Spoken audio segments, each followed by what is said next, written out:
Hey guys, this is the Cunning Mom and welcome back to my channel. If this is your first time viewing, I want to say welcome and please consider subscribing to my channel. And if you are a long-time subscriber, I want to say thanks for sticking with me. So today I'm back with another review of Married at First Sight, Season 10, Episode 14. Now this episode was, it was kind of crazy. We have Taylor and Katie acting a complete fool in this episode. A complete fool. All right. Now, this is their MO. This is how they are. But I feel like Katie took it to another level of crazy. Another level. All right. Okay. So let's dive in. And we're going to start out with Taylor and Brandon. Well, it started out with Brandon having like a personal video, recording himself saying that last night, Taylor went out with some friends and she didn't come home. And then he got a text message in the morning saying that she fell asleep on the couch at a hotel with her friend. She went to drop her friend off and she fell asleep on the couch. And she just sent him a text message saying that. And Brandon's like, I don't know who this friend is. I don't know if it's a male, if it's a female. I don't know. I think Taylor is probably like cheating or something. And I can understand why he would feel that way. I mean, she just doesn't make any sense. It just doesn't make any sense the way Taylor's acting. I don't know why she said she wanted to work it out. And then you go spend the night at a hotel. You sleep. Married people do not spend the night out at a hotel with the friend. You spend the night in the bed with your spouse. Okay? You're in the same city as your husband. You don't decide it's okay to spend the night in somebody else's hotel. That's not how it works, honey. You're not acting like a married woman. You're acting like a little girl. And you need to grow up. All right? Okay, let's move on from that. This is the retreat week. So all the couples are going on a retreat. They're supposed to spend time together and work through any issues that they're having in the relationship. They said there's no cell service there, so they should be able to focus on each other, and there should be no, social media, I would say. So on the drive up there, Taylor's trying to talk to Brandon in the car, and Brandon just put his earplugs in, and he's like, she already knows what she did. He's upset, and she knows he's upset, and she's like, I hope it's not because I spent the night in the hotel. Oh, you think? Yeah, so he's like, I'm not going to talk about this right now. I just want to have a peaceful ride. Put his earphones in, and they just went up there and really not speaking to each other. So while they're up there, Brandon is sitting outside, and he hasn't really like interacted with any of the couples except for Michael. So he's outside. I think everybody is went in at this point, like settled in for the night. And she goes out and she sits on his lap and she's like leaning on him and trying to talk to him. And he's like, okay, we need to talk about what happened. How about you spending the night? How about you spending the night at the hotel? And she gets upset. And she's like, why are you bringing this up now? If it was an issue, why didn't you say it's an issue? And she starts yelling at him. And he cannot get a word out. And you can tell he's trying to explain his side. Like there are things there that we don't know about, right? So apparently he said he was going to go to work and she wanted to stay home and spend some time with him, but he said he was going to go to work, and she dropped him off in DC. And then instead of her coming back home, she was like, oh, I'm just going to go hang out with my friends since you're not there. But he came home. It's just a whole bunch of confusion stuff. So I don't know if Brandon was trying to set her up, like, I'm not going to be there, but then he was trying to see what she's going to do. I don't know.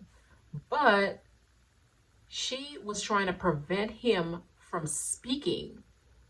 She kept yelling over him, like he could not get a sentence out.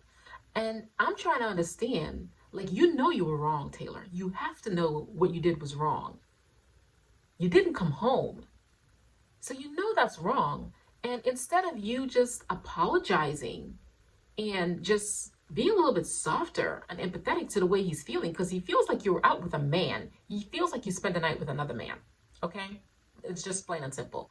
And instead of you like trying to reassure him that that's not what happened, you just start yelling like he's the one that did something wrong. Okay? Like that's not right. Then she goes into the she goes in the house, and Brandon is like, I'm done filming. He's trying to take off his microphone, and the camera crew, they're like, oh, that's not your property. You know, you can't do that. So then he gets upset with the camera crew, and then he starts lashing out with them. And then he starts lashing out at them. And he goes in the house. He's trying to like pack. I don't know if he's trying to pack to leave. I think he was trying to, yeah, get his stuff together so he can like leave maybe in the morning. But he goes into the bathroom and she walks in and she's asking him, do you have your microphone on? Do you still have your mic on? Like, I want to talk in private. But you have your mic on. So how is it private? They can hear everything. It's not a private conversation. She goes in the bathroom, locks the door, and Brandon is like, don't touch me, don't touch me. And I don't know, but he took out his phone and he starts filming, which is pretty smart. Okay? Pretty smart of him to do, because now he can document whatever happens, because he's clearly telling her not to touch him, and she is touching him, and he's got a problem with you. So the man tell you not to touch him, just keep your paws off of him. All right? So he's filming her now when she's talking, and at this point he starts filming her. She's talking kind of calm. But I mean, that's good for him to protect himself.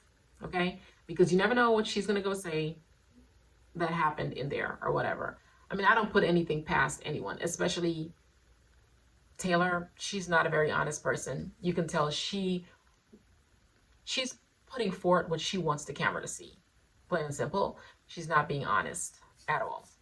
So the next morning, Brandon ended up leaving, and he was trying to, the crew was supposed to give him a ride back to the city, and he was going to leave with Michael. He locked the door. He locked the door because he did not want the producers to come in. So he wouldn't let Michael in the car either. He was like, I'm not opening the door until they leave. I mean, Brandon was acting kind of childish. I'm trying not to get on him in this video just because I'm so mad at Taylor. But he really needs to get his act together and stop taking out his frustration on the camera crew when he's really mad at her. Like, you need to channel your energy towards her and leave the camera crew alone. They're just doing their jobs. And you signed up for this, so don't be mad at them. Okay? All right. So now we're going to talk about Derek and Katie. Guys, I don't even know how to explain this. Katie irritated me so much in this episode. So much. I'm just done with her. I liked the girl. I liked the two of them together. I really liked her. But now I'm like, you're bat crazy. Like, you're not making any sense. And you're a mental health therapist? Well, they say most therapists has a therapist. If Kay doesn't have one, she needs one. Okay? She needs one. They're driving up, and then they started talking about past relationships, like what happened in the past relationships that would cause it to end. And Derek said his issue in his past relationships was more of like communication, like him not being able to express himself and communicate very well. And Katie said her issue was insecurities, like she was very insecure in a relationship. And you still are. And your insecurities is going to be the detriment of your marriage if you don't get it together. So they get to the house. They were the first ones there. They picked the better room in the house. And Austin and Jessica showed up. So she's sitting outside talking with Jessica. And she's saying how she's having an issue with Derek. Like, everything he does, like, irritates her.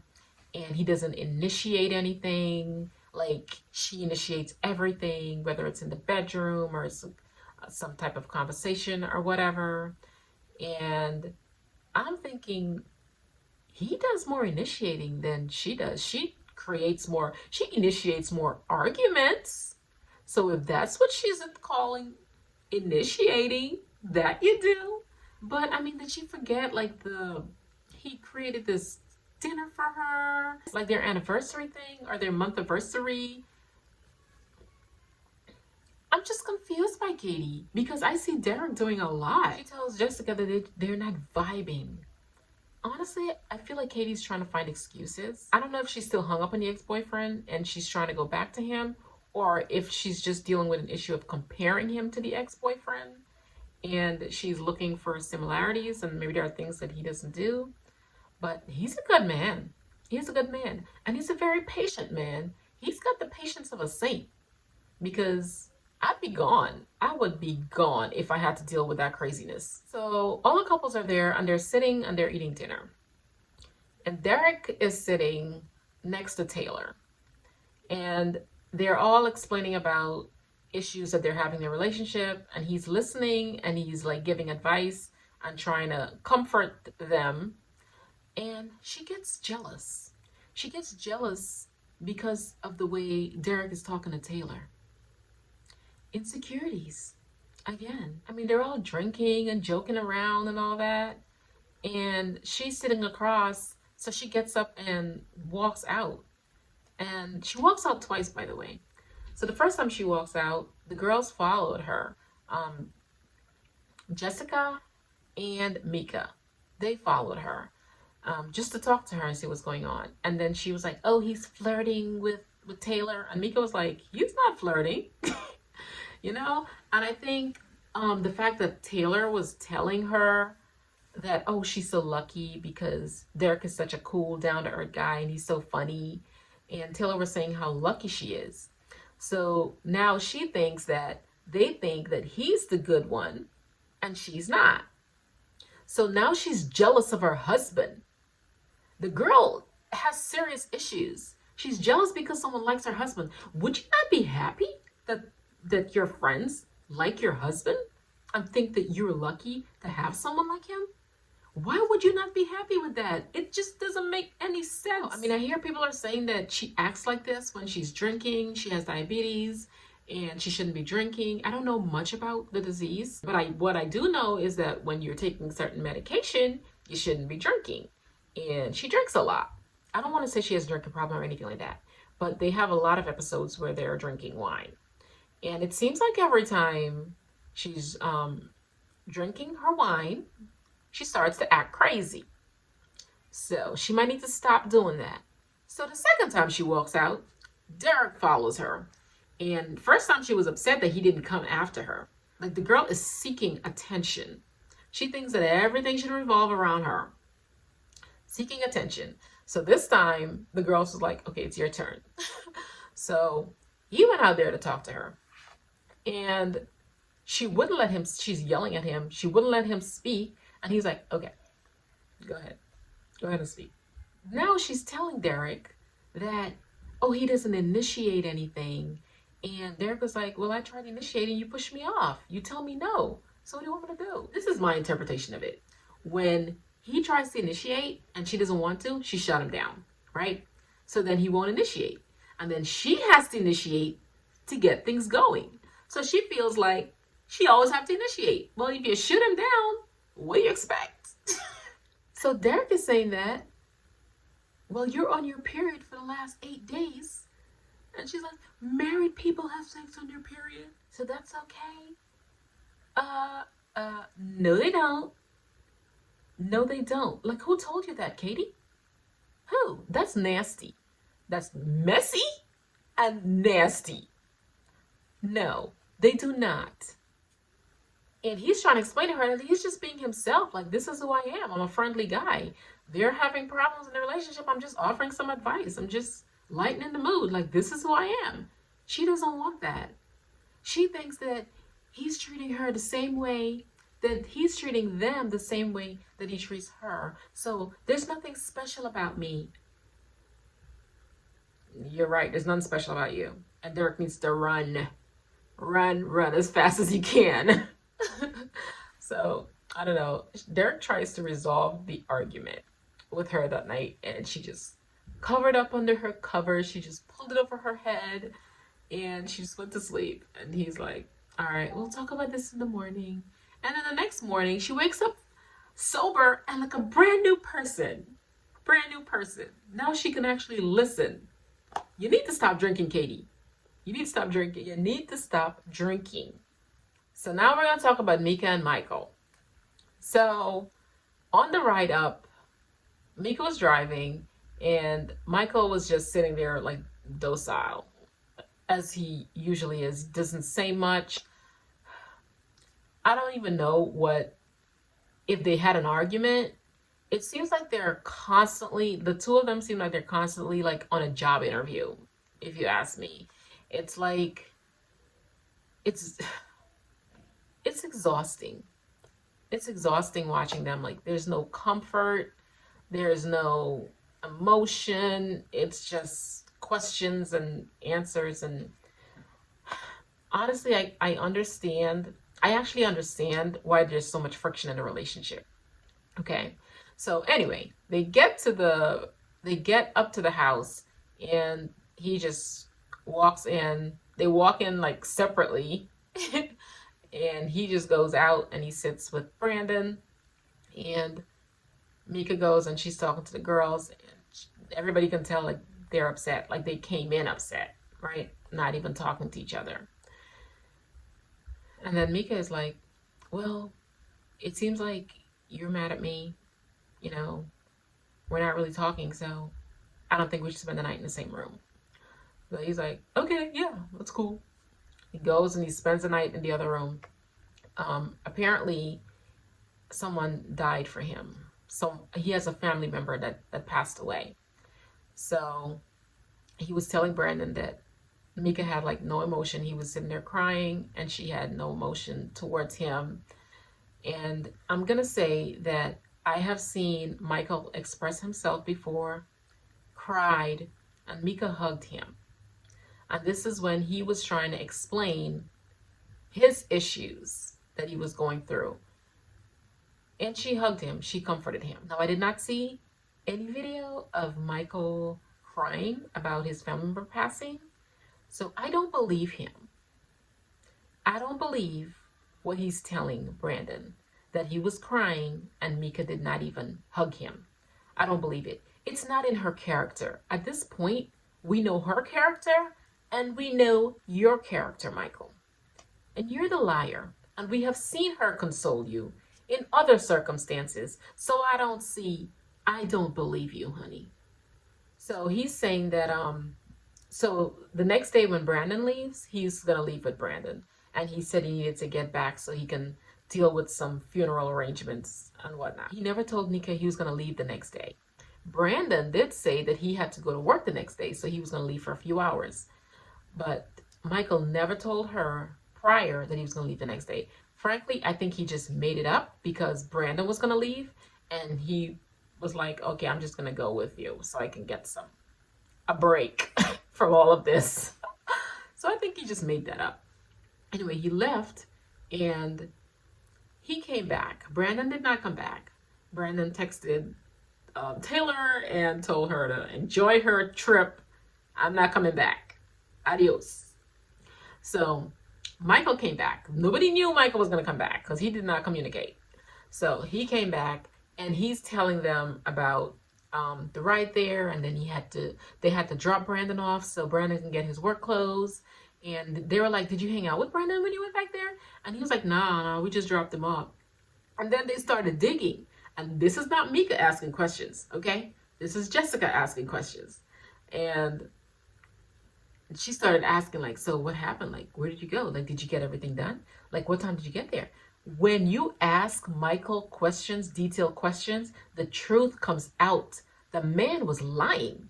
Him and Brandon was out there hanging out. They went to something together. He said, "Oh, no, we didn't hang out together. We just dropped him off." Like, why did you lie? Just say, "Yeah, we just needed to blow off some stuff." Asking him questions, you're guaranteed to get a lie out of him. Guaranteed. So, question is, did somebody actually die? Did someone actually die? Or was that a lie? We'll never know. We will never know. Come on, Michael. I'm trying to like you. But at this point, Meka just needs to get out of this. She shouldn't have to deal with this crap. She just needs to get out. He's a pathological liar. And you can't help him. You cannot help him. He gonna need to help himself. You can't. He needs to make a conscious decision to tell the truth. It wasn't even necessary. You weren't in trouble. Just tell the truth, man. Okay, so let's move on to Austin and Jessica. As usual, nothing major with the two of them. Her only issue is she was telling the girls that he works his travel for work, which she's not very happy about because she said he'll be gone for like days and and weeks, and she's not very happy about that. Um, but they had to get out of the house. They were like, "Yeah, let's go. Let's get out of the house. Let's get away from the drama. Have some peace." They were hoping for a relaxing weekend. Didn't really work out that way because of all the other dramas in the house, all the drama in the house. But what I do like about them is that they can really like sit down and work through their issues. Um, yeah, I do think that she'll be okay. I mean, she'll get over him having to travel for work. A lot of people have to travel for work, and the field that he's in, and you want him to grow in his career, you're gonna have to give up some things, honey. He just got in this career. He's gonna have to do some things that maybe the senior people don't want to do. So it'll get better. I traveled a lot when I first started working. I'm in IT and I traveled a lot in the beginning, but that's before I had kids. So luckily, you guys don't have any children right now. So you're okay if you can stay in the house by yourself. It's not like you have to juggle kids around, Jessica. It's okay. Let him get through this and you will be fine, honey. All right? All right, guys, that's it. That concludes my review of episode 14. I want to hear from you. Leave some comments below and let me know what you think about this review and what you thought about the episode. If you saw it, let me know what you thought. What are your thoughts about Katie? Crazy Katie. That's going to be her name from now on. I'm trying to be nice. I'm trying to be nice. I don't think I was too harsh. She just irritated me. She irritated me this week. Okay. So, if you guys do enjoy this video, give me that thumbs up. And thank you guys so much for watching. And I will see you in the next one. Bye-bye.